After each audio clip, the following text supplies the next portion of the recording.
nós vamos agora iniciar a unidade que trata sobre camada limite atmosférica, né? Então nós vamos utilizar o capítulo 18 do livro do Stu, nessa unidade. Vamos iniciar na página 687.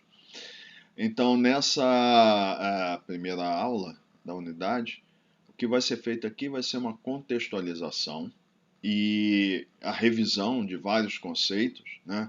E que eles vão ser colocados, né, no contexto da camada limite atmosférica, conceitos que nós vimos, muitos deles vimos na disciplina de fundamentos, alguns nessa disciplina de dispersão. Então, é assim que vamos iniciar, dando essa ideia geral sobre processos físicos que atuam na caracterização da camada limite atmosférica, né? Então,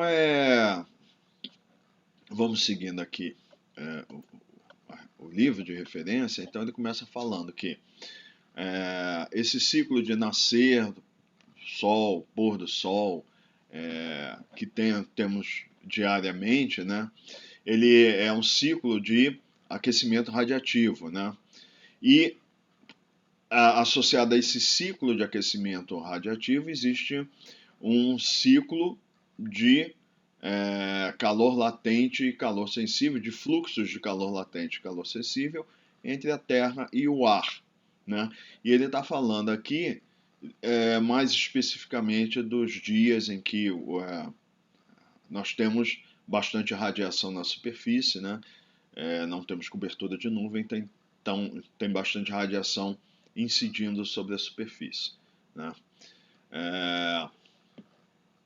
Então ele diz que esses fluxos eles influenciam apenas a parte inferior da troposfera, né? Aquela parte que entra em contato com a superfície. Então, nessa figura aqui, ele está representando a superfície da Terra, né? Aqui está a troposfera, o limite da tropopausa estaria aqui, então acima dessa linha, algo em torno de 11 quilômetros a altura da tropopausa, né, em relação à superfície. E aqui, ó, esta região aqui, ó, abaixo dessa linha tracejada, que ele está dizendo que é a região inferior da troposfera que sofre esse efeito de variações do ciclo diurno pela radiação nessas condições, né? Então ele diz aqui, essa camada ela é chamada camada limite atmosférica, essa regiãozinha aqui de baixo, que em inglês é boundary layer, que é a chamada, né? Então, essa região aí é como é a camada limite atmosférica. Em inglês, Atmospheric Boundary Layer, aparece como ABL, e em português a gente usa CLA, camada limite atmosférica, né? Então, a região acima da camada limite atmosférica é chamada atmosfera livre. E a gente já vai ver por quê. Mas, adiantando, é por quê? Porque é a região da atmosfera que não é influenciada por esses efeitos da influência direta da superfície. Então, a camada limite atmosférica, ela experimenta esse ciclo diurno. Então, em inglês, aí ele vai aparecer diurnal ou daily, que é diurno ou diário, né? É um ciclo de temperatura, umidade, vento e poluição, variações nas propriedades de temperatura, umidade, vento e concentração de poluente, né?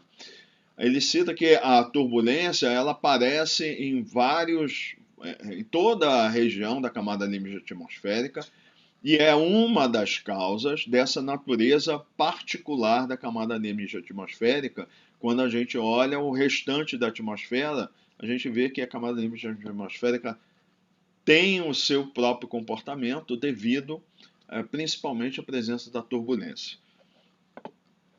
Então ele cita aqui que a camada limite atmosférica é a região mais próxima da superfície, que é a região onde a gente vive, né? Então nós temos familiaridade com o comportamento dela, que já não acontece com a parte da atmosfera livre. A gente tem os efeitos dos fenômenos que ocorrem na atmosfera livre, a gente conhece a presença de sistemas frontais, etc. Né? Mas no dia a dia a gente está experimentando o que ocorre na camada limite atmosférica mais diretamente. E do ponto de vista do nosso interesse nessa disciplina, é onde existe a emissão e dispersão de poluentes atmosféricos, que é o que nos interessa. Tá? Então ele cita aqui em que é importante. Esse ciclo de aquecimento, resfriamento, variações significativas de umidade, temperatura, etc., ele não afeta a parte da atmosfera livre. Ele é característico da região da camada limite atmosférica. Então ele não é percebido, o impacto não impacta a região da atmosfera livre, e a gente já vai ver por quê. Tá? Então ele vai começar aqui fazendo uma revisão de conceitos de estabilidade estática. Né? Então, a estabilidade estática controla a formação da camada limite atmosférica, né? E afeta o vento, os perfis de vento e temperatura na camada limite atmosférica, né? Então, vamos reutilizar aquele conceito de porção de ar, né? Que é uma certa quantidade de ar atmosférico. Então ele vai considerar que, vamos considerar que essa porção de ar ela seja mais quente que o ambiente que a circunda, né? Em uma certa altura, que a gente define ou por uma altitude ou por uma superfície de pressão. Então, eu tenho a porção de ar e ela está na mesma temperatura que o ambiente. Desculpa, ela está mais quente que o ar ambiente em volta dela. Né? Então, se essa porção de ar está mais quente, o ar que a compõe está mais quente que o ar que a circunda, ela está menos densa. Estando menos densa, então, ela tem flutuabilidade positiva em relação ao ambiente e ela tende a subir.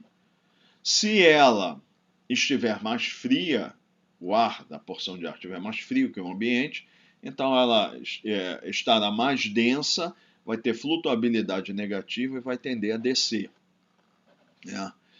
E uma porção de ar que tem a mesma temperatura que o ar ambiente em volta dela, né, ele não vai ter flutuabilidade, né, e aí ou flutuabilidade neutra, então ele não vai tender nem a subir nem a descer, então ele diz aqui a força de flutuabilidade vai ser zero. Né? Na figurinha 18.2, que está aqui ao lado, né, ele mostra a atmosfera padrão, que nós vimos lá na disciplina de fundamentos, e aqui ele faz um gráfico do perfil de temperatura da atmosfera padrão em um diagrama termodinâmico. Né? Então vou aumentar a figurinha aqui só para destacar esse diagrama, que aqui é o seguinte. Aqui o eixo horizontal são as temperaturas, aqui o eixo vertical são os níveis de pressão, que a gente sabe que a pressão varia monotonicamente, diminui monotonicamente com a altitude, então a gente pode relacionar pressão e altitude, como a gente vê pela equação hidrostática, como a gente sabe já dos conceitos da disciplina de fundamentos. E aqui, ele diz que é um diagrama termodinâmico porque ele colocou aqui já linhas que são adiabáticas secas. Né? Então, aqui ele está supondo que essa é a temperatura potencial, esse valor aqui em 1000 HPa ou 100 kPa, e essas são linhas de temperatura potencial constante. Tá? Então, elas estão vindo para cá. Então, essa é a temperatura. Então, a temperatura no nível de 1000 HPa é a própria temperatura potencial que é mantida constante ao longo de uma adiabática seca. Então, por isso que a linha é de 20 daqui de 1000 HPa e continua sendo 20. Então essas são adiabáticas secas. E isso aqui é o que? A taxa de resfriamento de 9,8 graus Kelvin por quilômetro. Tá? Então, esse aqui ó, é o perfil de temperatura da atmosfera padrão, como a temperatura na atmosfera padrão varia. Tá? E aqui ó, tem a troposfera, a estratosfera, então aqui é a tropopausa, e a gente sabe né, que na região da estratosfera a temperatura é constante com a altitude. Né? Então esse diagrama está mostrando esse perfil. E ele está localizando aqui uma porção de ar em um determinado nível aqui de pressão, algo em torno de 850 HPa, por aqui tem uma porção de ar. Tá? Lembrando, na posição inicial da porção de ar, quando a gente vai fazer a análise, a temperatura da porção de ar é a mesma temperatura do ambiente e a mesma pressão. Então vamos seguindo o texto aqui. Tá? Então, ele vai considerar aqui que o perfil de temperatura da atmosfera padrão é representativo do ambiente. Então, é o comportamento geral do ambiente da atmosfera padrão. Né? Aí, vamos considerar uma porção de ar que é um pedaço do ar ambiente, né? Que esse círculo em um determinado nível. Então, nessa altura inicial, a porção de ar tem a mesma temperatura do ambiente em volta. Né? E, então, ela não tem força de flutuabilidade. Eu estou pegando uma amostra do ambiente ali, então ele tem a mesma temperatura da porção de ar tem do ambiente. Então, para determinar a estabilidade estática, o que nós temos que fazer? Temos que verificar. Se eu deslocar essa porção de ar, né, uma pequena distância para cima ou para baixo, aí eu tenho que verificar o que vai acontecer. Em termos de diferença de temperatura da porção de ar em relação ao ambiente, a gente vê quando a porção de ar se deslocar, ela vai sofrer, se ela subir, ela vai sofrer resfriamento adiabático, estamos considerando aqui processos adiabáticos não saturados ou secos. Tá? Então ela vai seguir a adiabática seca, vai resfriar se ela subir, e se descer, vai aquecer seguindo a adiabática seca. Né?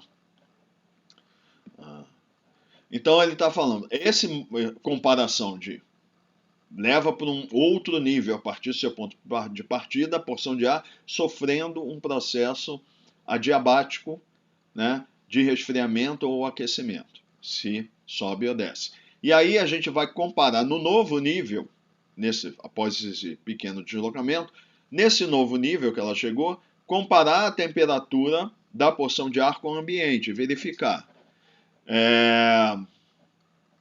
Então, se a porção de ar ela chegar a uma temperatura mais baixa do que o ambiente, ela estará mais densa, então a tendência vai ser ela retornar para a sua posição original. Então, eu subi com ela, chegou mais fria, se ela tender então, se ela chegar mais fria, tende a descer, então eu digo que o ambiente é estaticamente estável. Por quê? Eu apliquei uma perturbação e ela está atenuando a perturbação, ou seja, retornando à posição inicial. Então, a gente diz que, no caso, o ambiente é estaticamente estável. Estaticamente estável. Então, ter cuidado que aqui nós estamos falando de estabilidade estática, ou estabilidade termodinâmica, não é estabilidade dinâmica. Tá? Então, estamos considerando que é estado estacionário do ambiente e estático. Não há movimento do fluido, exceto a porção de ar que está se movimentando. O ambiente está parado. Então, na ausência de quaisquer outras forças, o ambiente, o ar estaticamente estável, né, do ambiente, ele será, nesse caso, se o ambiente é estaticamente estável, agora ele vai falar um pouquinho de estabilidade dinâmica, que ele vai falar aqui. Na ausência de outras forças, escoamento será laminar. Né? Então, não há outras forças. Tá? Vamos considerar que está tendo um escoamento em ar estaticamente estável, o escoamento é laminar, ou seja, ele é não turbulento, é um escoamento suave, sem as perturbações. Aí ele diz, no entanto, se a porção de ar for afastada da sua posição inicial, né? E aí, forças de flutuabilidade tenderem a afastar ela mais ainda da posição inicial, ou seja, amplificar a perturbação inicial. Então, eu tirei ela de uma posição, levei para o outro nível. Nesse novo nível, ela sofreu um resfriamento adiabático e chegou com a temperatura mais alta que o ambiente. Então, nesse caso, a porção de ar está a temperatura mais alta que o ambiente, ela está menos densa, então ela vai ter flutuabilidade positiva, vai continuar a subir. Então, a perturbação inicial, que foi um pequeno deslocamento, tende a se amplificar. Nesse caso, eu digo que o ambiente é estaticamente instável, né? Em regiões estaticamente instáveis, é turbulento. O escoamento é turbulento. Tá?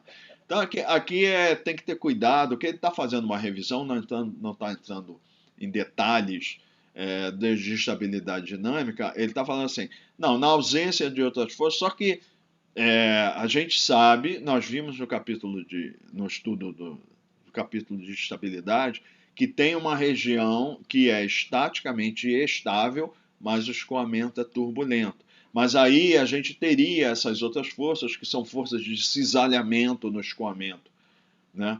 Que elas vão provocar forças de viscosidade associadas ao cisalhamento do fluido. Aí isso pode, sob determinadas condições, provocar ou levar à formação de turbulência. Mas ele está dizendo aqui, ó, sem essas forças, seria estaticamente estável. Seria estaticamente estável laminar. E se é estaticamente instável, ele é turbulento, desconsiderando outros aspectos, que seria, por exemplo, efeito de cisalhamento do vento. É isso que ele está querendo falar. Agora, se uma porção de ar for deslocada da sua posição inicial e a sua temperatura for na nova posição, a temperatura dela for igual ao do ambiente, então dizemos que o ambiente é estaticamente neutro. Ou seja, perturbei a porção de ar, levei para uma nova posição, chegou aqui, a temperatura dela é igual ao do ambiente, não há força de flutuabilidade tendendo nem a afastar ela mais da posição inicial, nem fazê-la retornar à posição inicial, então a gente diz que é estaticamente neutro, né? Então, quando a porção de ar se move verticalmente, a temperatura muda adiabaticamente, como nós já vimos anteriormente, né?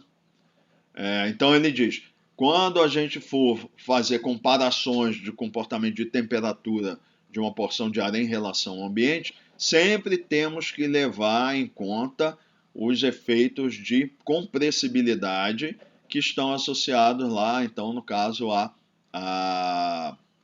ao processo adiabático, que esse efeito de compressibilidade tem que ser levado em consideração, né? Então, aí a gente sempre tem que considerar variações de temperatura adiabáticas na porção de ar, né? Nesse tipo de análise de estabilidade estática, então, o ambiente é normalmente considerado como estacionário, o que significa que, num período de tempo relativamente curto que a gente está analisando esse movimento da porção de ar, as condições do ambiente não mudam, né?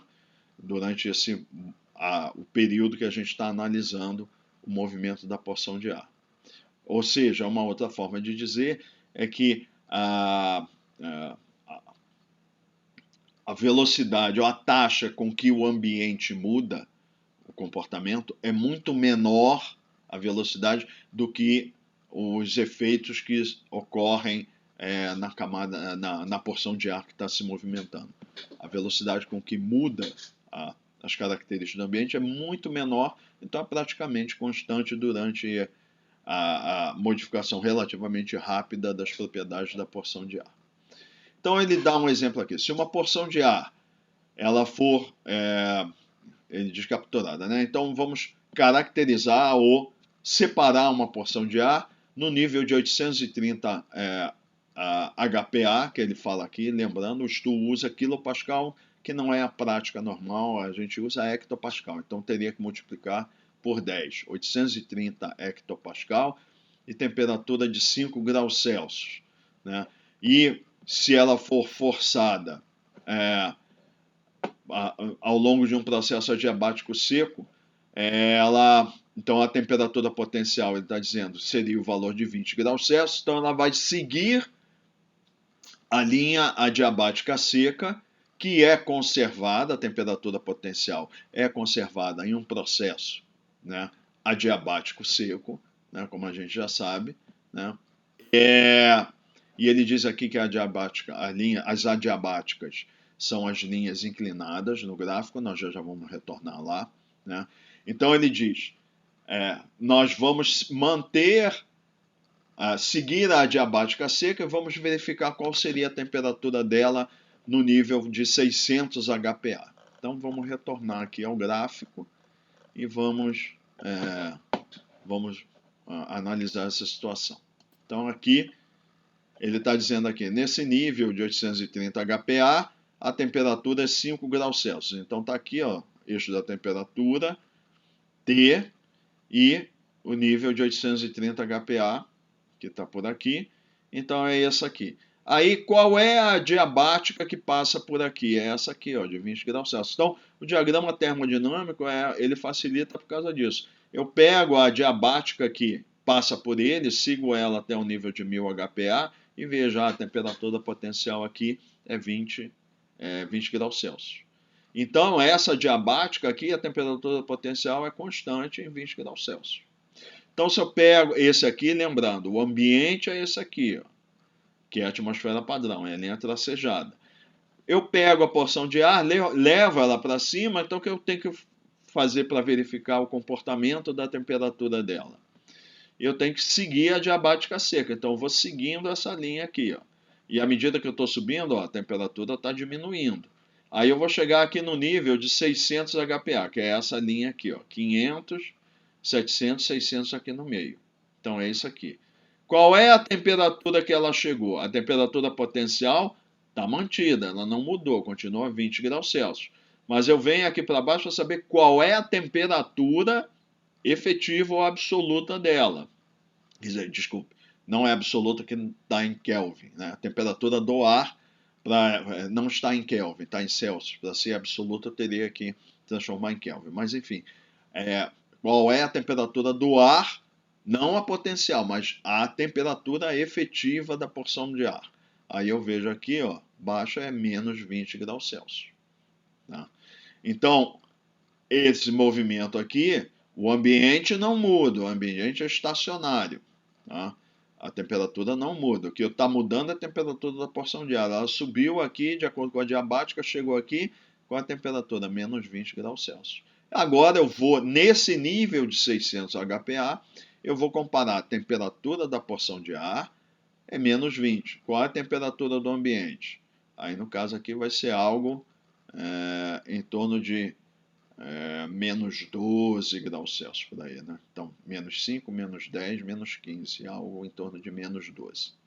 Então, a porção de ar, a temperatura é menos 20, e então a temperatura potencial da porção de ar continua sendo 20 graus Celsius, mas a temperatura efetiva do ar, da porção de ar, é menos 20 graus Celsius. O ambiente é menos 12. Então, quer dizer que a porção de ar está cerca de 8 graus mais fria do que o ambiente.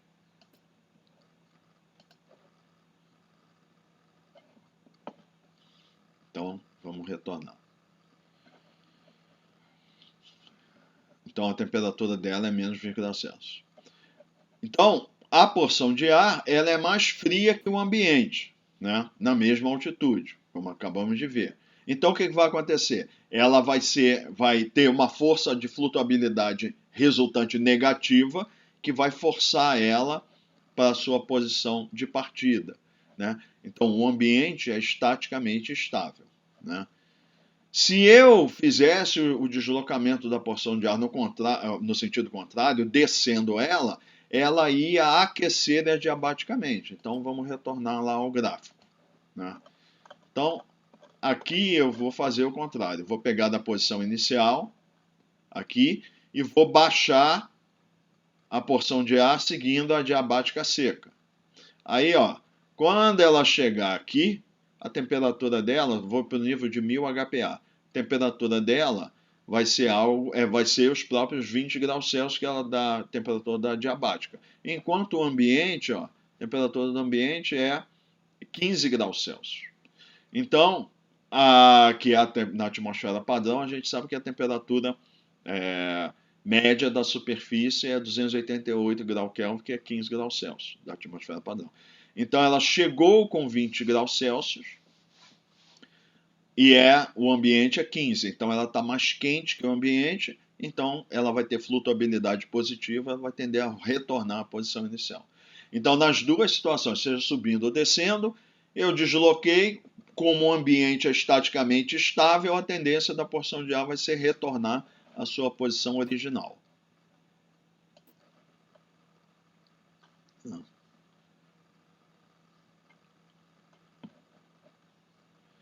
Então, porções de ar que a gente capture, né, em qualquer posição inicial no ambiente que a gente mostrou ali, dessa linha tracejada, com um ambiente com essa característica da atmosfera padrão, tá? Ele sempre vai tender a retornar à sua posição inicial. Seja qual for a posição que eu pegue ali, qualquer uma das posições que está apresentada aqui no gráfico, em qualquer posição daqui ao longo dessa linha, se eu fizer essa análise, vai sempre ter o mesmo resultado, ela dentro da troposfera, logicamente. Sempre vai ser um ambiente estaticamente estável. Então, a conclusão é que a atmosfera padrão é estaticamente estável. Tá? Então, o que é a atmosfera padrão? É o comportamento médio da atmosfera. Então, do ponto de vista médio, de comportamento geral da atmosfera, ela é estaticamente estável. Tá? E ele diz aqui, essa estabilidade da atmosfera padrão é crítica para no controle da formação da camada limite atmosférica, como a gente vai ver a seguir. Então, de maneira geral, como é que a gente classifica o ambiente da atmosfera? Eu uso como referência a atmosfera padrão e ela é estaticamente estável. Essa informação vai ser importante para o que vem a seguir. Então vamos prosseguir. Aí ele vai, a seguir, ele vai falar aqui que ele chama rule of thumb, regras práticas, né? Conceituais para a estabilidade na camada limite atmosférica. Então, ele fala aqui. Devido ao ciclo diário de aquecimento e resfriamento radiativo na atmosfera, então a estabilidade estática da atmosfera também tem esse ciclo diário. Tá? Então, a estabilidade estática da atmosfera pode ser antecipada, a expectativa que a gente vai ter no comportamento da estabilidade estática da atmosfera, a gente pode ter uma ideia independente agora da gente fazer análise de porções de ar. Então, o que a gente viu anteriormente é o comportamento da camada limite da atmosfera padrão, médio, sem essas variações do dia a dia. Agora, ele vai olhar assim, agora vamos considerar essas variações do dia a dia, que a gente tem de aquecimento e resfriamento da camada limite atmosférica, para a gente ter ideia de qual vai ser o comportamento da estabilidade estática. Então, ele diz aqui, ar instável adjacente à superfície estará associado com ventos fracos e uma superfície que é mais quente que o ar. Isso é comum em dias ensolarados em tempo bom. Né? Então, eu estou sem cobertura de nuvem, o céu está limpo, a superfície está recebendo bastante radiação solar durante o dia, ela está aquecendo e o ar imediatamente acima da superfície fica mais quente que o ar que está nos níveis mais elevados da camada limite. Então, o ambiente nessa região de baixo da camada próxima à superfície é instável, porque esse ar mais quente que está na parte de baixo vai tender a subir, porque tem menor densidade que o ar que está de cima, porque está recebendo o calor da superfície, né? Então, essa parte de baixo da camada limite, nessas condições de tempo bom, e ele cita aqui, vento fraco, então ele está tirando aqui efeitos de cisalhamento do vento, só tem aquecimento radiativo, a forçante térmica que é mais importante, né? Então, essas situações, a outra situação que ele está dizendo aqui, aqui, light winds, que ele está querendo citar, é isso, ventos fracos, tá? Isso também pode ocorrer no caso de ar frio se movimentar sobre uma superfície mais quente, de dia ou de noite. Então, esse primeiro cenário que a gente viu é durante o dia. Superfície, radiação solar incidindo, aquecendo a superfície. O segundo caso que ele está falando e esse pode ser de dia ou de noite. Eu tenho uma superfície relativamente quente e o ar frio se desloca para cima dela. Nessa situação, eu vou ter o fluido mais frio sobre uma superfície mais quente, que vai ser aquecida por baixo, vai gerar uma situação de instabilidade também. Então, nesse segundo caso, e isso pode ocorrer de dia ou de noite, né? Então, ele diz, de forma geral, em condições instáveis, termais de ar quente, elas podem se elevar a partir da superfície a alturas que chegam de 200 metros a 4 quilômetros, né? E dentro dessas termais, a turbulência é vigorosa, tá? No outro extremo, eu posso ter camadas estáveis de ar associadas a ventos fracos e uma superfície que é mais fria que o ar. Então, agora é o contrário. A superfície é mais fria que o ar. Então, a superfície resfria a parte inferior do ar, que ele fica mais denso do que o ar que está acima. Então, a tendência dele é permanecer onde está. Então, a tendência é de que não haja movimento que tire o ar que está aqui embaixo para ocupar a outra região. Se houver qualquer movimento, ele retorna por causa da estabilidade estática, né?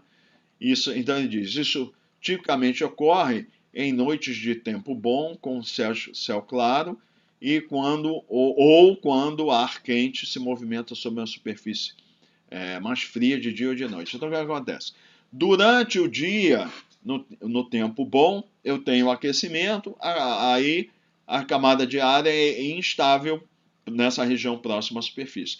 Durante a noite, o que vai acontecer? Sem as nuvens, então eu vou ter perda radiativa, que a gente sabe que tem perda radiativa durante a noite. Nessas condições, o que vai acontecer? A gente já viu que o fluxo de radiação de onda longa, ele, a partir da superfície, perde mais radiação do que recebe de cima. Então, o que acontece? A tendência é a superfície sempre vai perder mais radiação do que ganhar, então a tendência será sempre de resfriar. Como isso está acontecendo na parte de baixo da atmosfera, essa região está ficando, a superfície está resfriando mais rápido que o ar, e aí o que acontece? O ar que está imediatamente acima da superfície, ele resfria mais do que o ar que está mais acima, e ele fica estável. Quando temos nuvens, aí o comportamento é um pouco diferente. Por quê? Porque então essa situação de tempo limpo, céu claro à noite, é que permite que a radiação ela se propague e vá até o espaço exterior, vai perdendo. Quando eu tenho nuvem em cima, a nuvem ela absorve radiação de infravermelho, de onda longa. Então o que acontece? Ela absorve, reirradia para baixo, e aí o que acontece? Não permite que haja um resfriamento tão acentuado da superfície. Então por isso que ele está falando de situações de tempo bom, em que o resfriamento é intenso. Aí vai ficar com a superfície ela bem mais fria do que o ar adjacente, aí tem grande estabilidade. E também tem o fato que, não havendo vento forte, não há mistura, então é mantido esse gradiente de temperatura, é mantido principalmente pela forçante radiativa. Isso seria durante a noite em tempo bom. Ou a outra situação, que é ou durante o dia ou durante a noite, em que eu tenho uma superfície fria e ar quente se movimenta sobre a superfície fria.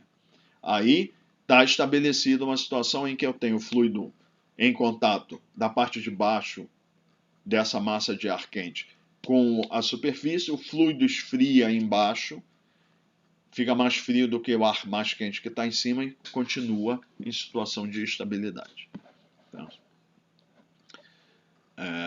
Então, nessas situações, né, a turbulência é fraca e algumas vezes inexistente em camadas estáveis adjacentes à superfície, ou seja, imediatamente acima da superfície. As camadas estáveis de ar, normalmente elas são mais rasas, de 20 a 500 metros, comparada de altura, né, ou de espessura, comparadas com as camadas instáveis durante o dia, que a gente viu, 200 metros a 4 quilômetros. Né? Então, entre a situação de instável e estável, entre esses dois extremos, estão as condições neutras, onde os ventos são de moderados a fortes. Então, nos dois casos anteriores, o vento é fraco. Aqui é caso moderado a forte e tem pouco aquecimento ou resfriamento da superfície. Tá? Essas situações, então, o que a gente viu? Para ser instável tem que ter bastante aquecimento da superfície. Instável, bastante aquecimento da superfície. Estável, bastante resfriamento da superfície. Se eu não tiver nem bastante aquecimento, nem bastante resfriamento, então são as condições que me aproximam da neutralidade. Tá? Quando é que eu não tenho nem grande aquecimento, nem grande resfriamento? Quando eu tenho o céu encoberto, com bastante nuvem. Porque não tenho nem muita, durante o dia, não incide tanta radiação solar diretamente na superfície para aquecê-la, nem vai ter tanta perda radiativa durante a noite. Então, essa é uma situação que não permite que haja nem grande aquecimento, nem grande resfriamento da superfície. E a segunda condição é ventos mais fortes. Porque ventos mais fortes, eles vão fazer o quê? Vão misturar, vai ter mais turbulência, e vai misturar mais o ar e vai homogeneizar. E a gente viu que quando a tendência de homogeneizar o ar atmosférico é que eu não vou ter regiões onde uma porção de ar se deslocando, a tendência é que a temperatura vai ficar, quando se deslocar, chega numa região com a temperatura próxima dela. Então, não vai ter, devido a esse vento forte que mistura as propriedades e tende a ficar mais homogêneo. Né? Então, essas condições ocorrem em tempo encoberto, normalmente associado com mau tempo. Né? Então, aqui é importante também, a gente já vai falar um pouco mais sobre isso, mas nós não estamos falando aqui na presença de sistemas frontais imediatamente em ação naquela região. Mas, por exemplo, se eu tiver uma frente quente, por exemplo, que está se aproximando de uma região e vem aquela cobertura de nuvens que antecede a frente na superfície, pode ser uma condição dessa, em que o mau tempo está se aproximando, mas não está efetivamente ativo. Então, quando ele fala assim, mau tempo, é porque não é que está necessariamente sob a ação de um sistema frontal naquele momento, mas não é uma condição tão favorável, que ele chama tempo bom, é céu claro, né, em condições favoráveis. Né? Então, essas são as regrinhas que a gente teria mais ou menos para seguir. Então, as mais simples, durante o dia, céu limpo, sol incidindo com intensidade, tende a camada limite a ficar instável. E durante o dia, estável durante a noite. Né? E essas situações são ambas de vento fraco. Em situações com céu encoberto, vento mais forte, tende a ser neutro. Lógico, essas regrinhas, que diz, são regrinhas simples. Lógico, o comportamento da camada limite é bem mais complexo que isso. Mas isso, ele está dando ideias gerais, por quê? Porque a gente vai ver que existe um método que é aplicado para dispersão de poluentes. Era, né? Hoje em dia não é mais utilizado, mas para caracterização da camada limite atmosférica, que se baseia nessas ideias aí bem simples, que a gente vai ver que são alguns critérios que antigamente eram usados para se fazer dispersão, análise de simulação de dispersão de poluentes. Hoje em dia não é mais utilizado, mas eles são, do ponto de vista conceitual, eles são importantes, esses conceitos ainda. Ok, agora nós vamos prosseguir falando sobre formação da camada limite. Então, o primeiro ponto que ele vai abordar aqui é sobre que ele chama de restrições, né, troposféricas, que elas controlam a formação da camada limite atmosférica. Então ele cita aqui o seguinte: devido aos efeitos de flutuabilidade, o perfil vertical de temperatura, a estrutura de temperatura vertical da troposfera limita os tipos de movimentos verticais que são possíveis, né? Então ele diz, a atmosfera padrão na troposfera, né? Ou seja, o comportamento do perfil de temperatura da atmosfera padrão não é paralelo às adiabáticas secas, mas na realidade ele cruza, né, o perfil de temperatura da atmosfera padrão, cruza as adiabáticas, né, no sentido de temperaturas potenciais mais quentes à medida que a altitude aumenta, né? Então, vamos na figura 18.2, que nós vimos anteriormente. O que ele está querendo ressaltar é isso aqui, ó. Aqui é o perfil de temperatura da atmosfera padrão e aqui são as adiabáticas, ó. Então, elas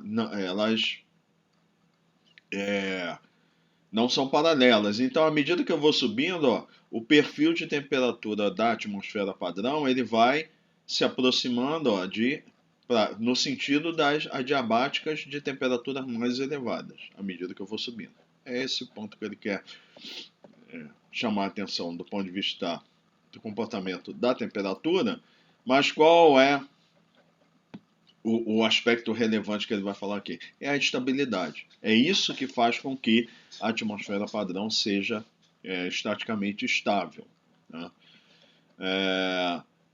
Então, a mesma atmosfera padrão que ele mostrou naquela figura é replotada em um outro gráfico, que é a figura 18.3, que nós já vamos ver, mas agora em termos de temperatura potencial, né?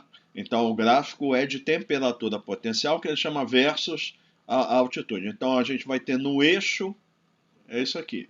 Nós temos no eixo horizontal a temperatura potencial. E no eixo vertical, nós temos agora altitude, Z. Então, no outro era temperatura e pressão. Aqui nós temos temperatura potencial e altitude.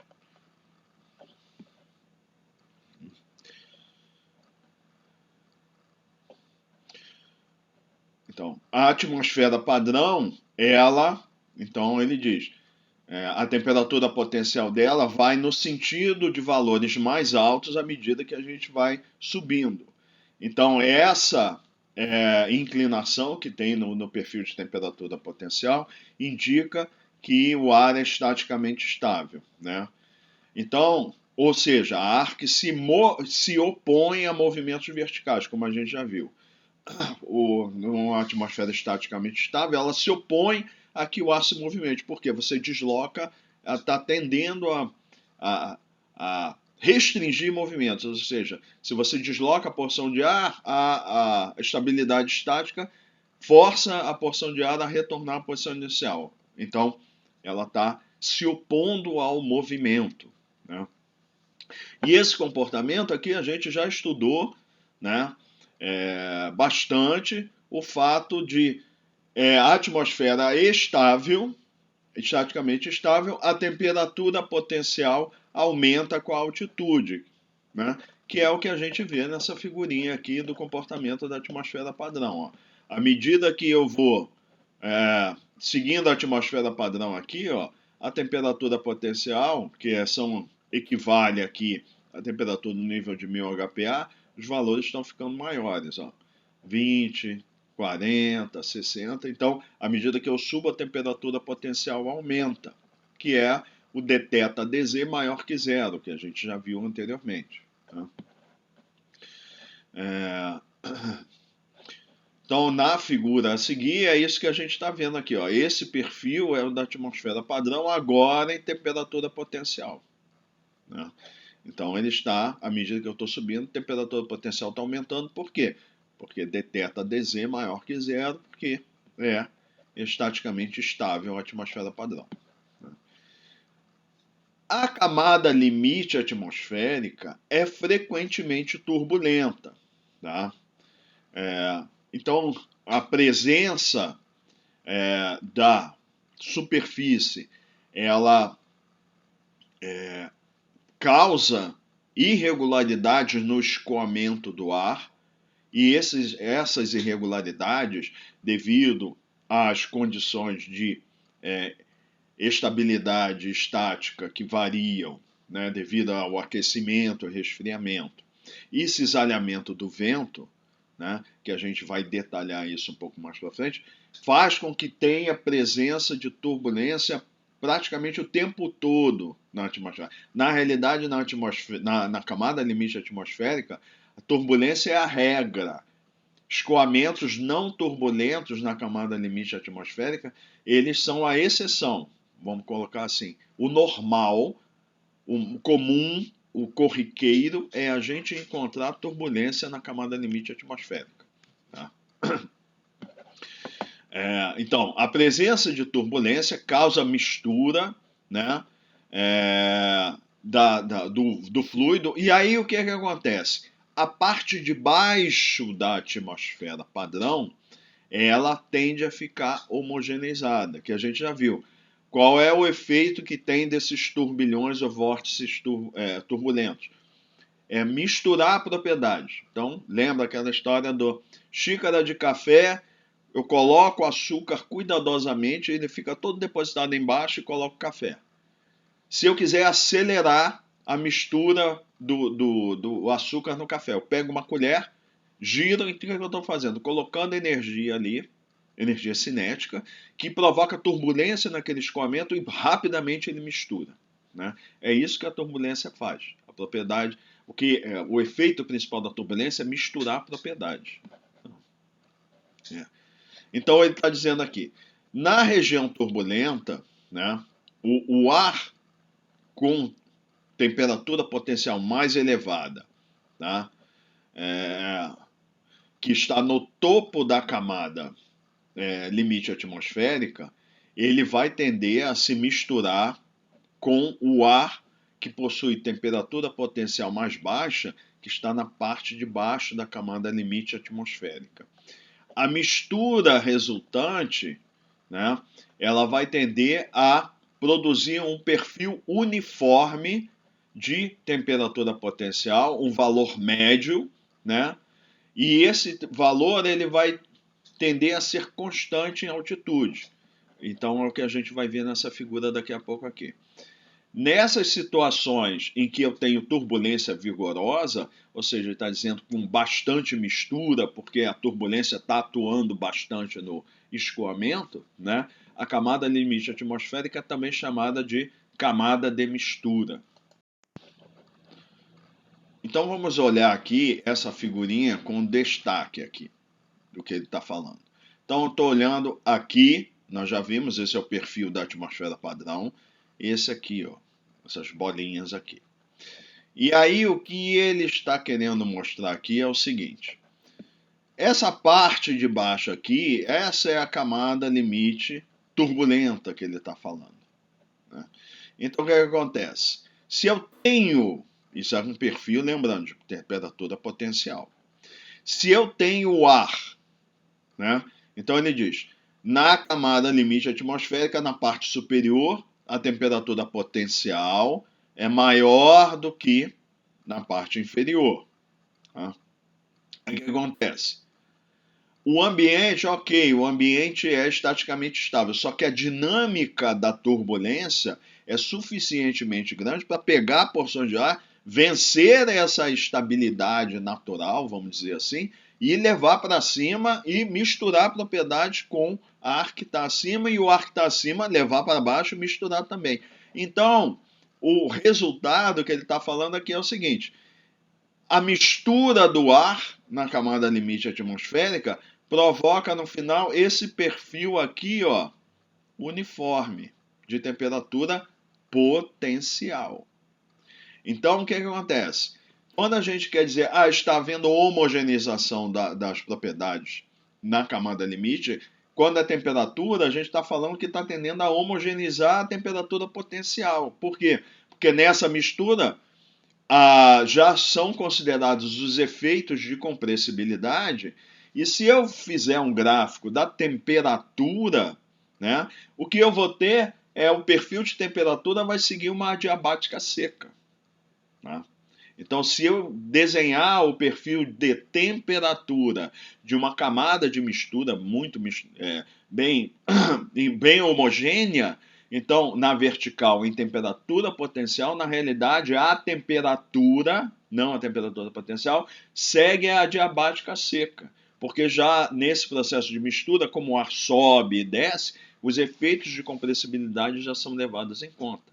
Então, o que implica isso em termos de temperatura potencial? Se segue a adiabática seca, a gente sabe que a temperatura potencial é constante ao longo da adiabática seca, então é por isso que a gente fica com esse perfil de temperatura potencial uniforme dentro da camada limite, que está considerando aqui que é bem vigorosa a turbulência, então ela é suficientemente eficaz para misturar as propriedades aqui. Então, esse é um conceito extremamente importante. E daí vem a vantagem da gente usar temperatura potencial, porque a temperatura potencial já leva em consideração os efeitos de compressibilidade, e a gente pode comparar temperaturas de níveis diferentes imediatamente só olhando a temperatura potencial. Não precisa levar em consideração os efeitos de compressibilidade, porque eles já estão embutidos no conceito de temperatura potencial. Então, o que ele está querendo dizer ou expressar nessa parte do texto é isso aqui, ó. Essa parte da atmosfera padrão, ainda estamos considerando para referência a atmosfera padrão, ela vai pegar um valor de temperatura potencial médio de toda essa camada, que é alguma coisa aqui no meio. Então, isso aqui é o perfil uniforme numa camada limite bem misturada.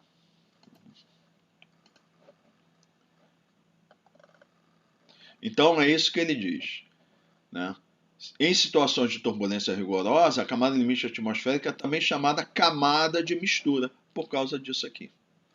Porque o efeito de mistura é bastante acentuado. Acima da camada de mistura, então ele está falando aqui dessa região que é a atmosfera livre, né? O ar normalmente não é modificado pela turbulência, essa região aqui, e retém o mesmo perfil de temperatura que a atmosfera padrão no cenário idealizado. Então vamos considerando idealmente uma atmosfera padrão, tá? Então o efeito da turbulência ele não se propaga para todo o nível da atmosfera, porque existe a fonte de todo esse processo é algo que ocorre na superfície. E não existe energia suficiente para propagar isso para todos os níveis da atmosfera. Fica limitado a essa parte de baixo. Então, essa parte de cima aqui da troposfera, que é a chamada atmosfera livre, não sente esses efeitos. Então, o ar troposférico acima da camada limite é conhecido como atmosfera livre. Chamada atmosfera livre por quê? Porque não sofre esse efeito direto da camada limite, da dinâmica da camada limite atmosférica. Como resultado da mistura da camada limite turbulenta estar adjacente a uma camada de ar atmosférico não misturada, aí olha só, aqui preserva a estratificação que a gente diz, né? Que existe uma variação da temperatura potencial aqui, né? Então vai acontecer, eu tenho uma camada bem misturada aqui e uma camada não misturada aqui. Então o que vai acontecer? Ocorre um acentuado aumento da temperatura no topo da camada de mistura. Essa zona de transição é muito estável e se apresenta como uma inversão de temperatura, né? Especificamente, é uma região onde a temperatura aumenta com a altitude. A altitude, no meio dessa inversão, a gente utiliza esse símbolo ZI, e é uma medida da profundidade ou espessura da camada limite, profundidade, espessura ou altura da camada limite atmosférica turbulenta. Então, vamos lá. O que aconteceu aqui? Eu tinha esse perfil de temperatura aqui, marcado aqui pelas bolinhas aqui da atmosfera padrão. Turbulência atmosférica, a turbulência na camada limite atmosférica misturou a propriedade, homogeneizou o perfil de temperatura potencial aqui. Aqui não foi afetado. Então o que vai acontecer? Essa região de transição entre a camada limite atmosférica, vamos aumentar a figura aqui, entre a camada limite e a atmosfera padrão, o que aconteceu? Vai ter um acentuado gradiente de temperatura dessa temperatura potencial para essa temperatura potencial. Então, a gente sabe, temperatura potencial aumentando com a altitude é estável. Quanto mais acentuado é esse gradiente, mais estável é a atmosfera. Então, percebam aqui também o seguinte, a gente sabe que na atmosfera padrão, a temperatura diminui com a altitude em 6,5 graus Celsius por quilômetro. E isso faz com que o perfil de temperatura potencial aumente com a altitude. Se eu tiver uma inversão de temperatura, ou seja, se a temperatura do ar aumentar com a altitude, então o perfil de temperatura potencial é mais acentuadamente crescimento positivo com a altitude. Então é isso que ele está querendo dizer aqui. Aqui, ó, a temperatura potencial aumenta, mas a gente sabe que a temperatura do ar diminui. Aqui é tão acentuado o aumento da temperatura potencial nesse intervalo pequeno, o gradiente é tão acentuado, que na realidade a temperatura do ar ela aumenta com a altitude. E isso aí é uma característica de quê? De inversão de temperatura. A inversão de temperatura, o conceito se aplica não à temperatura potencial, mas à temperatura do ar. Quando a temperatura aumenta com a altitude, que é o que frequentemente ocorre aqui no topo da camada limite atmosférica. Nessa situação de formação de camada de mistura. E aí, essa é uma região de inversão, aí por isso é chamado, como está acima ou no topo da camada limite atmosférica, então é chamada inversão no topo da camada limite atmosférica, essa região aqui. O meio dessa região, em geral aqui, é que a gente define como o limite superior da camada limite atmosférica, então nessa situação de camada limite atmosférica instável, com formação de uma camada de mistura, a gente identifica como ZI essa altura aqui. Tá? Então é isso que está sendo exposto nessa parte aí da referência. Então, nós temos aqui a camada de mistura, a inversão no topo e depois a atmosfera livre.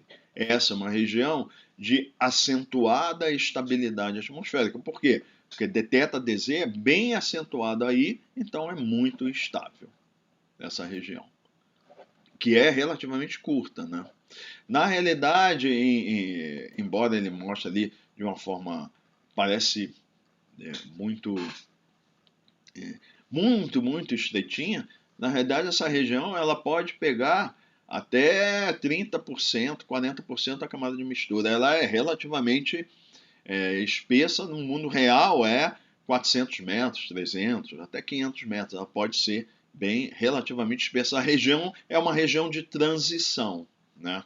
Mas nesse cenário ideal simplificado, para a gente entender o processo, está colocada aqui como bem fininha, mas às vezes ela pode ser relativamente espessa. Aí é uma transição, né?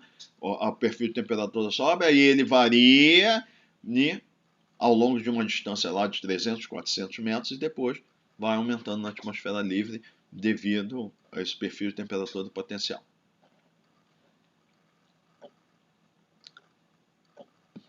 Então, prosseguindo. A inversão de temperatura ela funciona como uma tampa, né? Ou uma cobertura para os movimentos da camada limite atmosférica. Então, assim, imagine que você tem uma porção de ar que está aqui na camada limite, na camada de mistura. Se a turbulência tentar levar ela para fora, passar o topo da camada de mistura, ou seja, levar ela para a atmosfera livre, ela vai chegar lá com a temperatura tão mais baixa que o ambiente, que então ela vai ter uma força de flutuabilidade muito intensa que vai trazer ela de volta, né? Para dentro da camada de mistura. Portanto, porções de ar turbulência e quaisquer porções de ar com poluição, elas vão ficar aprisionadas dentro da camada limite atmosférica. Então, o que seria isso aqui? O que ele está dizendo aqui? Vamos supor que eu pegue uma porção de ar que está aqui e tento levar ela para a atmosfera livre. Aí o que vai acontecer? Vamos supor que eu conseguisse levá-la até aqui. Lembrando, quando a porção de ar está se movimentando de acordo com a diabática, a temperatura potencial é mantida, é preservada. Então, peguei daqui, levo para cima, como esse é um perfil de temperatura potencial, ela chegaria aqui com essa temperatura. Olha só, a temperatura do ambiente é essa aqui, ó, 30 graus. E a temperatura potencial, né? 30 graus. E a temperatura potencial da porção de ar é algo em torno de 18 graus. É muito mais fria do que o ambiente. Então, o que acontece? Mais fria, menos densa, vai tender a voltar. Então, eu trouxe aqui por um nível de 4 km só para a gente ter ideia. Mas aqui, ó, aqui já é tão acentuada essa inversão aqui que ela não consegue nem ultrapassar isso aqui. Ela tenta ir para cá, não consegue, volta. Então é isso. Tá? Essa região aqui, ela funciona como uma tampa. Ela não deixa o ar da camada de mistura tenta furar e chegar em cima, não consegue e retorna. É importante, no entanto, observar o seguinte: nós estamos falando de processos físicos de microescala, que é processo de formação de turbulência dentro da camada de mistura. Agora, existem determinadas formas de instabilidade, tais como aquelas que estão associadas à formação de tempestades ou trovoadas, que a instabilidade é tão acentuada que ela consegue furar, por exemplo, para formar uma nuvem cumulonimbus, passa pelo topo da camada limite, porque é muita instabilidade termodinâmica associada à formação de nuvem. Existem outros processos dinâmicos dentro da nuvem associados a processos de condensação e solidificação, ou melhor caso, de deposição do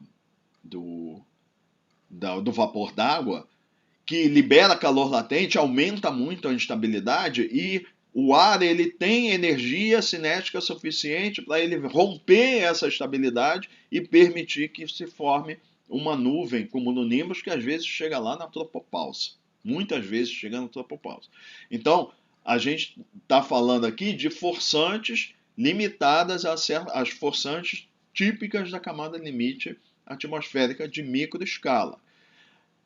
Uma trovoada já é um fenômeno de mesoescala. Por quê? Uma trovoada ela tem dimensões horizontais ali que variam de 10 a 30 quilômetros. Então, é uma região de muita instabilidade e muita energia cinética. Aqui a gente está falando de termais que são coisas na ordem lá de centenas de metros a 1, 2 quilômetros, não mais que isso. Enquanto a gente está falando de uma trovoada, uma tempestade, é 10 a 30 quilômetros, é muito mais energia. Aí, nesse caso, consegue romper. Então, é importante esse conceito de escala, porque está associado à energia que o fenômeno possui.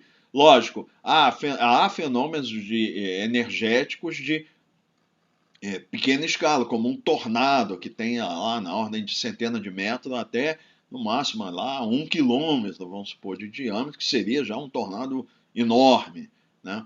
Mas a gente está falando de outros fenômenos, mas o tornado ele não existe sozinho, porque ele está associado à presença, em geral, de nuvens como no nimbus de grande escala, que são as supercélulas. Então, o que a gente, resumindo, o que a gente está falando aqui é processo de microescala, não de mesoescala. Então a gente está falando de tem uma certa limitação na energia. Então não consegue, no caso, de forma geral, na camada limite atmosférica, não tem energia suficiente para romper essa tampa aqui, né? Então, complementando, então a ideia é a seguinte: se eu tiver aqui uma fonte de emissão de poluente, né? Esse poluente ele vai se misturar aqui dentro pelo processo de turbulência, vai se dispersar, mas não consegue passar para a camada limite atmosférica. Então, concentração de um poluente é o quê? É massa dividido por volume.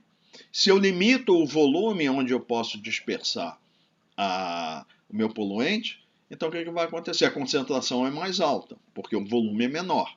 Massa sobre volume, concentração. Valor menor do volume embaixo, denominador, concentração maior. Se fosse possível esse poluente ele passar aqui para a camada limite, para a atmosfera livre e ser dispersado em toda essa região, aí as concentrações cairiam bastante, né? Mas, em geral, esse comportamento da camada limite, ele vai fazer o quê? Com que o poluente ele fique preso ali dentro da região da camada limite atmosférica. Então, ele não permite a dispersão num volume maior, as concentrações vão ser maiores do que se houvesse a liberação desse poluente para a atmosfera livre, né? Existe sempre essa camada estável forte ou inversão de temperatura no topo de uma camada limite atmosférica, né? Como nós vimos, a mistura turbulenta na base da troposfera estaticamente estável cria essa região que é a tampa, né, ou a cobertura, né, e, consequentemente, essa tampa ela vai vai manter a turbulência dentro dessa parte da camada limite atmosférica. Então, o processo é um processo de realimentação. A turbulência cria a capa, como a gente viu, e essa capa limita a presença da turbulência a essa parte de baixo. Então, o processo é como se fosse um mecanismo de realimentação. A turbulência cria uma própria limitação em uma região em que ela vai continuar atuando, que no final, o quê? Quanto mais mistura, mais reforça essa capa em cima, essa estabilidade. Então, é um processo de realimentação. Então, essa região, né, de inversão, ela divide a troposfera em duas partes. Uma região de turbulência vigorosa dentro da camada limite atmosférica, que vai causar uma resposta rápida da superfície a influências tais como, ou forçantes tais como aquecimento ou o arrasto, né, que a gente vai ver por fricção.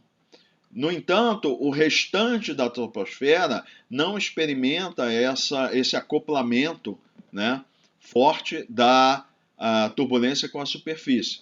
Então, não vai, a parte da atmosfera livre, não vai sofrer esse efeito de arrasto por fricção, nem os efeitos de aquecimento e resfriamento do ciclo diurno, né?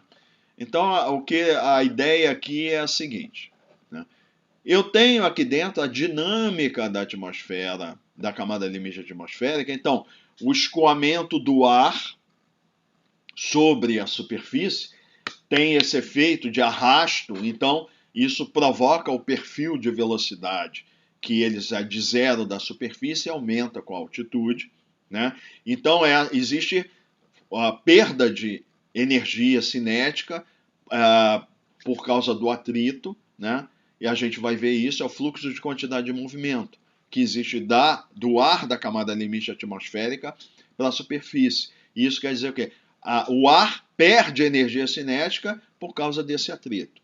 Além disso, a gente tem o efeito de aquecimento ou resfriamento, faz com que o ar aqueça, o ar esfrie ao longo do tempo, gera turbulência, essa turbulência vai misturando essas propriedades, as termais propagam energia cinética para o nível superior da atmosfera, o processo de mistura, os vórtices turbulentos carregam, né, umidade, carrega a temperatura da superfície, o calor, né, melhor dizendo, calor da superfície leva para os níveis superiores da atmosfera, da camada limite, mas quando chega aqui nessa tampa, não permite que esses efeitos que afetam a região da camada limite atmosférica, não permite que eles se propaguem para cima. Por isso que ele chama de atmosfera livre, ela é livre desses efeitos de interação direta com a camada limite atmosférica. Então, o que ele está querendo dizer aqui é mostrar isso aqui de observações que foram feitas aqui num estudo, né, em Oklahoma. Ele mostra aqui variações de temperatura potencial na camada limite atmosférica. Então, um período aqui de 4 dias.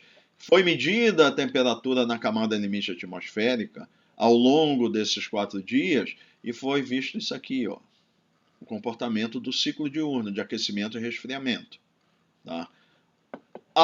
E ao mesmo tempo foram feitas medições de temperatura potencial 1 quilômetro, 1,1 quilômetro acima da superfície. Tá? Ou seja, ele está dizendo que acima da camada limite atmosférica. E olha o perfil de temperatura. Não percebe esse efeito do ciclo diurno. Ó. E a gente vê o ciclo aqui, ó, de 24 horas. Está se repetindo, né? Máximo e mínimo. Enquanto aqui, ó, teve uma variação que tem lá, a gente sabe que nos fenômenos de maior escala também não é estacionário. A atmosfera também sofre as suas variações na escala maior, né? Numa escala maior, dinâmica maior, tem variações ao longo do tempo. Mas a gente vê que esse ciclo de 24 horas aqui, de período, ele não ocorre. Né? E isso quer dizer o quê? Que a presença dessa inversão no topo, ela separa a dinâmica de uma região de outra região. Essa de baixo da camada limite é fortemente influenciada por aquecimento, resfriamento, que afeta o ciclo de temperatura, de umidade e quantidade de movimento, de forma geral. Enquanto a atmosfera livre, a escala dinâmica dela de tempo é outra, ela não mostra aqui essa variação. Por exemplo, aqui mostra que ao longo de um dia a temperatura variou, por exemplo, aqui de 15 graus até 25 graus, em 10 graus em um dia. Enquanto no mesmo dia aqui, ela variou o quê? 5, 7 graus. Vamos pegar esse período aqui. Ao longo de um dia, a temperatura na camada limite atmosférica variou de 20 a 30 graus, a 10 graus em um dia, em 12 horas, né? Daqui para cá. Variou de 20 para 30. Qual foi a variação da temperatura na atmosfera livre? Talvez 1 grau. Então é isso. A diferença da escala temporal do fenômeno na atmosfera livre, São outras forçantes que não são, ela não recebe essa influência das forçantes da camada limite atmosférica. Por isso que lá na disciplina de fundamentos, nós deduzimos as equações do movimento, que tem lá um termo que é o referente ao atrito, né, que a gente chamou assim, nós vimos as equações do movimento lá, e aí o que a gente fez? Não, vamos estudar a atmosfera livre e nós vamos desprezar os efeitos do atrito e tiramos eles das equações, porque esses efeitos a gente estuda agora nessa disciplina. Lá são outras forçantes de escala muito maior. Aqui a gente está olhando fenômenos numa escala muito menor, que é chamada a microescala. A outra escala que a gente estudou é a escala sinótica, na ordem de milhares de quilômetros, né? Enquanto essa escala que a gente está olhando agora é a microescala, que é na ordem de 1 quilômetro. Então, os fenômenos têm escalas forçantes diferentes. Por isso que a gente faz essa separação na hora de estudar. Estuda a sinótica por quê? Porque o que acontece na camada limite é fortemente influenciado pelo que está acontecendo na escala sinótica, tá? Como a gente já vai ver a seguir. Então, concluindo, né? Então, em resumo, a região entre 200 a 4 mil metros, a 4 quilômetros, 200 a 4 mil metros ou 4 quilômetros da troposfera, a parte inferior, é a chamada camada limite atmosférica, né? A profundidade da camada limite atmosférica é variável no tempo e no espaço, né? O transporte turbulento faz com que a camada limite atmosférica sinta os efeitos diretos da superfície da Terra, né? A camada limite atmosférica exibe fortes ou acentuadas variações de temperatura, umidade, vento, concentração de poluentes, turbulência e profundidade ao longo de um dia em resposta ao aquecimento pela radiação de onda curta, a radiação solar, durante o dia, e o resfriamento por causa da radiação de infravermelha ou de onda longa à noite. O nome camada limite vem do fato que a superfície da Terra é um limite, né, uma fronteira. Boundary seria mais fronteira, né? É uma fronteira para a atmosfera. E a camada limite atmosférica é a parte da atmosfera que sente o efeito dessa fronteira, da boundary, né? Durante bom tempo. Isso é extremamente importante. Nós vamos falar agora de forçantes sinóticas, mas é importante destacar isso aqui. Esse tipo de fenômeno que a gente viu aqui nessa figura, isso é na ausência de forçantes sinóticas. Então, tudo aqui está falando essas condições que a gente idealizou para fazer essa análise, elas estão associadas a tempo bom. Não tem uma forçante sinótica importante atuando na região. Nós já vamos falar de forçante sinótica. Aí vamos ver que, resumindo, já adiantando, os fenômenos na escala sinótica têm muito mais energia, né, mecânica, ou seja, energia mecânica, energia térmica, é muito mais acentuado, porque a escala é muito maior do que a energia das forçantes da escala, da microescala. Então, resumindo, se entra um sistema sinótico atuando, por exemplo, centro de baixa pressão com uma frente associada, entra numa região, ele controla toda a dinâmica da região e a forçante de microescala, ela desaparece, ela é varrida para dar lugar a um sistema que tem muito mais energia e que controla toda a dinâmica, toda a circulação. Então, isso é importante. Esses modelos que a gente vai ver, assim, as considerações teóricas vão se aplicar a condições de bom tempo. Quando ele fala condição de bom tempo, quer dizer assim, não há uma forçante sinótica importante atuando naquela região. Então vamos falar agora justamente disso, de forçantes sinóticas, né? Então, o que a gente está falando agora são fenômenos de escala de milhares de quilômetros, né? Então, lembrando lá, a ordem de grandeza de escala sinótica é 1.000 quilômetros. A gente está falando de coisa de 1.000 quilômetros. Então, a microescala é em torno de 1 quilômetro, em termos de ordem de grandeza, né? Então, padrões meteorológicos, tais como centros de alta e baixa pressão, então ele está chamando de alta high e baixa pressão low, né? Eles são representados em mapas meteorológicos, né? E a gente sabe que o que a gente chama são sistemas chamados sinóticos, né?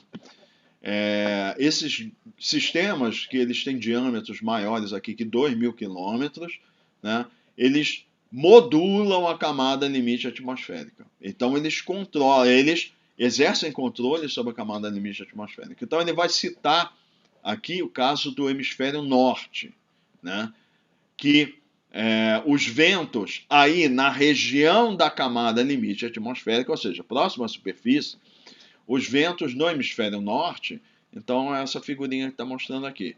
A gente sabe a circulação no hemisfério norte, próximo à superfície.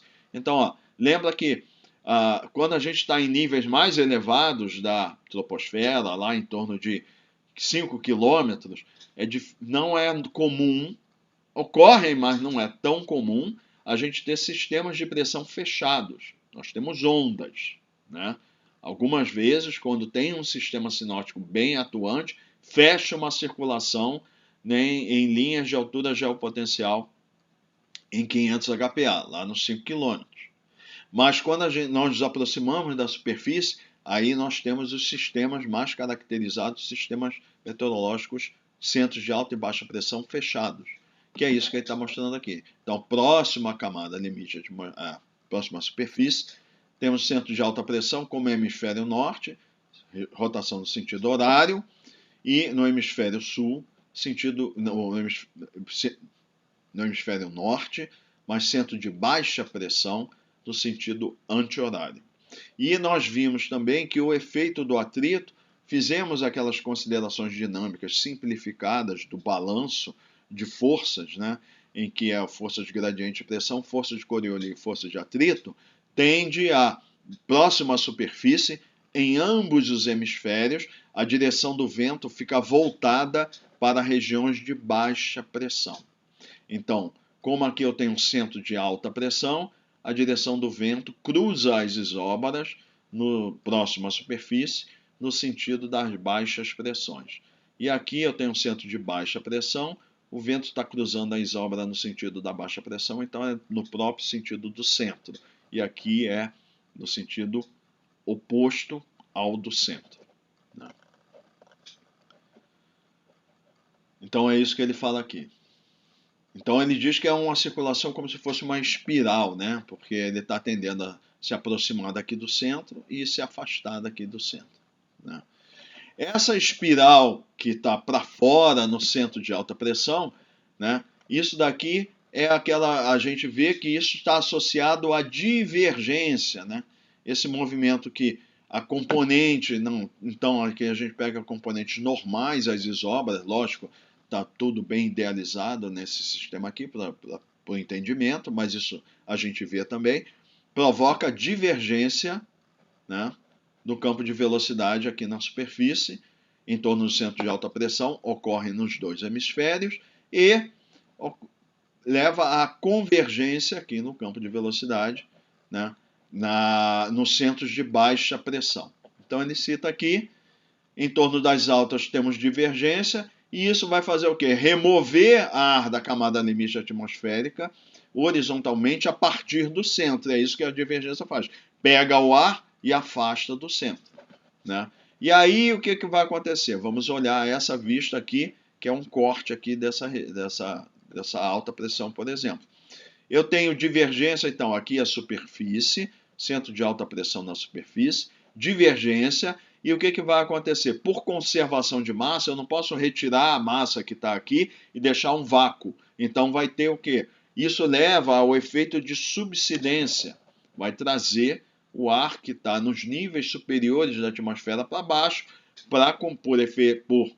para manter, pelo princípio de conservação da massa, eu tenho que ocupar aquele espaço que está sendo aberto, vamos dizer assim, aquele ar está sendo retirado, ele tem que ser reocupado, aquela região, não pode ficar um vácuo. Então, a subsidência vai tender a trazer ar para ocupar essa região aqui onde está tendo divergência, né? Então, a conservação de massa do ar requer subsidência, movimento descendente do ar sobre as altas para substituir o ar que está divergindo horizontalmente. Então, aí vem um ponto importante. Embora essa subsidência ela vai agir lá na escala sinótica, na atmosfera livre, né? Ela está trazendo, então, ar da atmosfera livre para baixo. Ele não pode penetrar na camada limite atmosférica devido à forte inversão que tem no topo da camada limite atmosférica. Ao invés, então, desse ar entrar na camada limite, o que ele vai fazer é empurrar o topo da camada limite atmosférica para baixo, tá? E faz o quê? Que ele vai tornar a camada limite atmosférica mais fina. Então, essa situação, ele diz, continua aprisionando poluentes em uma camada limite atmosférica mais rasa, o que leva ao quê? A chamada estagnação do ar, que a gente sabe que em regiões de baixa pressão tem característica dinâmica de alta pressão, característica dinâmica que o vento é fraco, próximo aos centros, na região central dos centros de alta pressão, e isso vai fazer o quê? Reduz ainda mais o volume, vento fraco, pouca dispersão, elevados valores de concentração de poluentes nessas regiões. Então, só voltar nessa figurinha aqui, nós falamos muito aqui antes do seguinte, eu quero pegar o ar aqui da camada limite atmosférica, levo para cima, ele é mais frio, tem que retornar. Então, essa região aqui impede essa saída do ar daqui para cá. Da mesma forma, impede que ar daqui venha para cá. Vamos pegar, por exemplo, ar dessa parte aqui da atmosfera livre e tentar trazer ele para cá, na camada limite atmosférica. Então, o que seria? Temperatura potencial seria conservada, chegaria aqui a temperatura muito mais alta do que a temperatura do ar na camada limite atmosférica. Sendo mais quente, ele seria menos denso, tenderia a voltar a subir. Então, vocês imaginem que uma porçãozinha de ar aqui da atmosfera livre, imediatamente acima dessa região de inversão. Se ela tenta descer aqui, não consegue, porque chega mais quente, tem flutuabilidade positiva, retorna.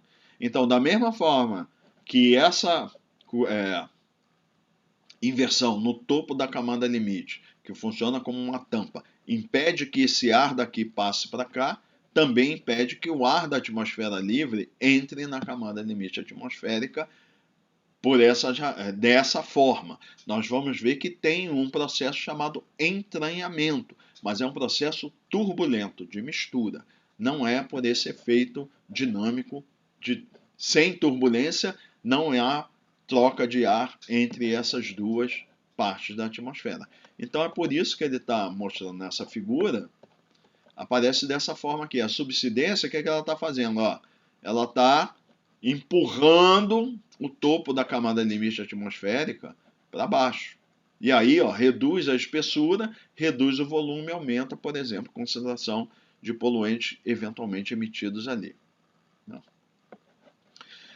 De modo similar, semelhante, né? O ar que está convergindo horizontalmente na camada limite atmosférica em torno de centros de baixa pressão, com esse que a gente está vendo aqui, né? Está associado com o movimento ascendente, né? Então é isso que a gente está vendo aqui.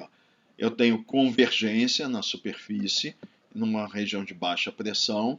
Essa convergência é como se fosse acumular massa aqui, e não pode acumular indefinidamente a massa aqui nessa região, vai tender a subir por efeito de conservação de massa. Então, a gente vai ter correntes ascendentes aqui. Tá? E vimos que tem outras forçantes dinâmicas que forçam, forçam a ter movimentos ascendentes sobre regiões de baixa pressão, né? Então, frequentemente, forçantes sinóticas e tempestades associadas com baixas pressões elas têm bastante energia, são bem potentes, né? E elas podem facilmente, né, levantar essa região da camada limite atmosférica e eliminá-la, né? Que é isso que ele está dizendo aqui. Então, essas forçantes todas, elas favorecem, junto com instabilidade termodinâmica, etc., etc., a formação de correntes ascendentes intensas aqui que quebram a camada limite atmosférica, porque é muito mais energia e consegue quebrar. Isso que ele está dizendo aqui, ó, rompeu a camada limite atmosférica e formou nuvem profunda aqui, uma nuvem de desenvolvimento vertical, característica de desenvolvimento vertical, por exemplo, nuvens cúmulos, acentuada. Então, além de levantar, ela quebra, passa pela camada limite, quebra essa inversão e ó, pode penetrar aqui até a tropopausa. Tá? Então, isso permite que o ar da camada limite atmosférica seja misturado para regiões mais profundas ao longo de toda a troposfera, pela presença de trovoadas e outros tipos de nuvens, né? Então, a poluição do ar vai ser, de forma geral, vai ser reduzida durante essas situações. Por quê? Ou seja, está falando da poluição na região da camada limite, vai reduzir por quê? Porque esse ar, esse poluente vai ser diluído, né, num volume muito maior de ar na parte superior da troposfera, né? E outro efeito que também tem é a chamada deposição úmida, que ele está, eu achei que washed out by rain, que é o que? As gotículas de água, elas vai ter um efeito de coalescência que pega uma parte desse poluente, ele fica agregado a uma gota de chuva e a chuva leva esse poluente para a superfície. Então, retira o poluente do ar e leva para a superfície. Esse efeito, então, o poluente ele está em suspensão no ar. Se eu retiro o poluente do ar, eu diminuo a massa que tem de poluente no ar, reduz a concentração. Tá? Aí, esse poluente ele está agregado a uma gota de água que vai ser depositada na superfície. Então, a gente chama isso de deposição úmida, por causa disso, que é a gota de chuva que pega o poluente e leva para baixo. E é essa figura que ele está mostrando, é isso aqui. Além disso, o poluente que estava limitado aqui à camada limite vai ser levado para cima e aqui ele vai ser dispersado, essa massa de poluente, em um volume muito maior. Então, a tendência é que a concentração de poluentes próxima à superfície vai diminuir nessas situações. Né? Quem tiver lembrança pode ver que quando a gente tem períodos de tempo bom, durante muito tempo em regiões urbanas, devido à emissão de poluente de carros, etc., e atividades industriais, etc., forma normalmente uma camada de poluentes que a gente chama de névoa seca. Né? Então, em geral, nós temos que estar afastados da região para que a gente possa enxergar essa névoa seca.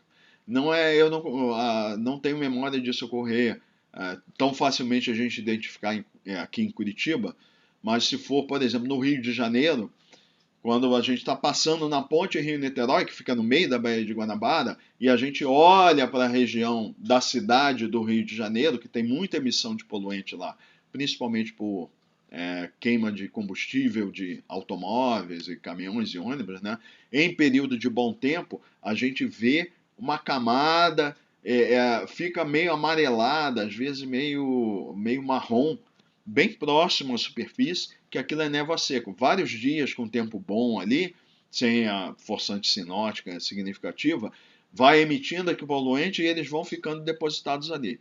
Quando passa um sistema frontal, então o que acontece? Aquele ar ali ele é misturado, levado para níveis superiores da atmosfera, aí a atmosfera ela fica muito mais limpa. Então, a gente percebe claramente esse efeito de redução de concentração de poluente quando tem a passagem de sistemas sinóticos intensos.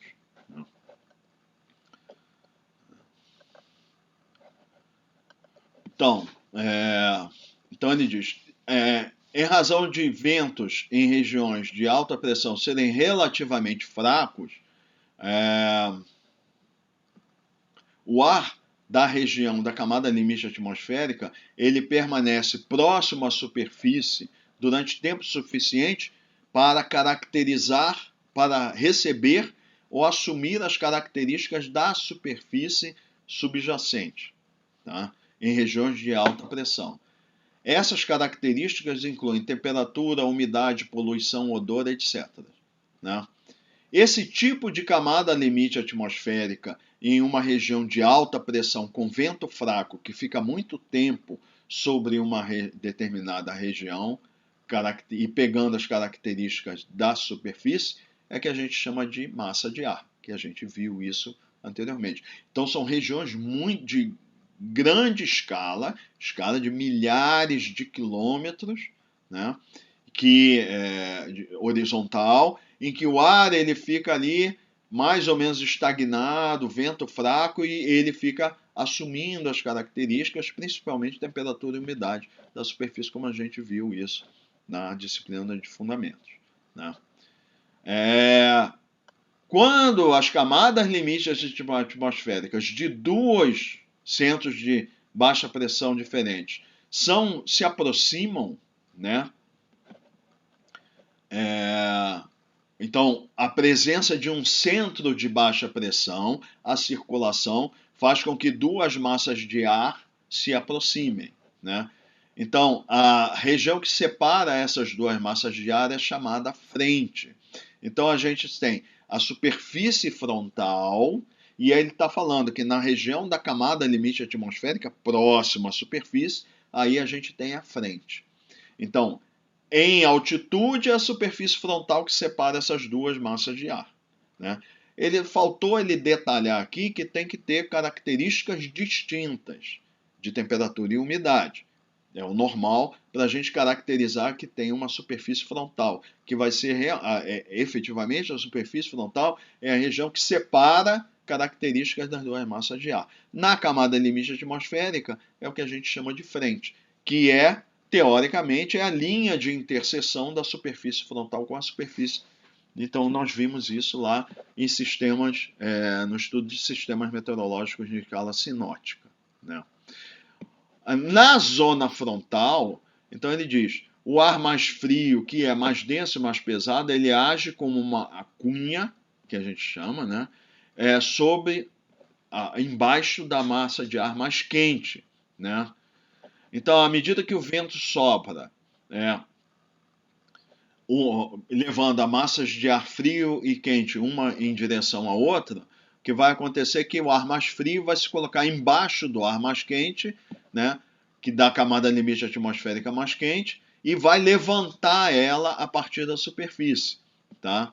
Então ela vai subir sobre o ar mais frio. Né? E aí diz, nesse processo, a gente estudou isso em sistemas sinóticos, favorece a formação de trovoadas, né, de tempestades, e essas tempestades, o que ele diz aqui, esse termo vent, quer dizer assim, ela funciona como se fosse uma descarga, um escape, uma saída do ar da camada limite atmosférica a partir da superfície. Né?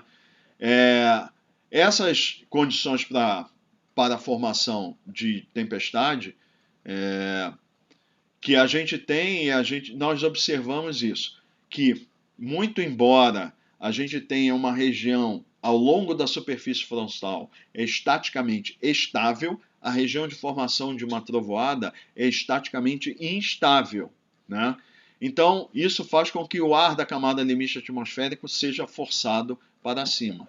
Então, é isso que ele está mostrando aqui. Ó. Eu tenho o ar mais frio, da frente fria, e o ar mais da massa de ar fria, e o ar quente da massa de ar mais quente. Então, o que acontece? A circulação aproxima essas duas massas de ar, o ar menos denso da massa de ar mais quente, ele vai para baixo, vai para cima do ar mais frio, que está colocado por poças mais densas, e ele entra como uma cunha e levanta o ar mais quente. E aí essa camada limite do ar mais quente, ela sai da superfície e sobe, esse ar sobe para a região do ar mais quente, mais frio. Então o ar mais frio ele desce como uma cunha, levanta o ar mais quente, que é essa figura está mostrando isso aqui. Esse é o ar frio, que está sendo movimentado no sentido do ar mais quente. Aqui é a camada limite atmosférica do ar quente, aqui é a camada limite atmosférica do ar frio. Esse ar quente sobe para a região acima do ar mais frio, tem formação de nuvem, que a gente sabe, ao subir tem resfriamento adiabático, leva à saturação, formação de nuvem, e também nessa região, né, acima da frente fria, tem formação de trovoadas, porque é um movimento mais acentuado que tem aqui, e devido a todas as forçantes dinâmicas que a gente tem, favorece trazer o ar para níveis mais elevados para levar à formação de trovoadas aqui, né? Então ele diz, essa região aqui, ela funciona como um escape, que ele diz, ou a saída, para esse ar da camada limite atmosférica que está na região mais quente aqui, ele vai subir. Então ele vem para cá, né? Muito embora se forme uma camada limite atmosférica nesse ar, né, atrás do ar frio que está empurrando o ar quente para cima, né? Devido ao fato do ar, desse ar aqui, dessa camada limite atmosférica. Então aqui, eu tenho uma camada limite atmosférica aqui e outra aqui. Esse ar está empurrando esse aqui e essa camada limite atmosférica aqui do ar quente está subindo sobre o ar mais frio. Então o que ele quer dizer aqui é o seguinte, perde essa característica de ser chamado camada limite atmosférica. Por quê? Porque esse ar perde o contato com a superfície. Só é considerado uma camada limite atmosférica se o ar tiver contato com a superfície, tá? E aí esse movimento do ar é que ele fala, a umidade que tem aqui pode chegar à saturação, e em geral acontece nesse tipo de levantamento, devido aos processos de resfriamento adiabático, leva à formação de nuvens aqui, e por isso que essa região aqui, essa é a zona frontal, ó, entre as duas massas de ar, favorece a formação de nuvens que leva à precipitação, que nós estudamos isso lá com detalhe na disciplina anterior. Então, ele está mostrando aqui as duas regiões onde tem esse processo de venting, que chama, que é como se fosse o escape do ar da camada limite atmosférica. Voltando aqui, ó, esse ar da camada limite atmosférica, ele pode subir aqui, ou pode, também ele vai entrar aqui e vai ser levado para cima dessa trovoada. Nessa figura ele mostra aqui, esse ar de camada limite atmosférica, ó, ou a frente levanta ele, e ele vai ser conduzido aqui para essa região, ou uma trovoada pode levar ele aqui para cima. Então são duas regiões favoráveis a esse processo que ele chama de venting, né? De descarga do ar da camada limite, que deixa esse ar, então, deixa de ser chamado de camada limite atmosférica. Em sistema de pressão na escala sinótica, é difícil definir uma camada limite atmosférica separada, bem distinta, né?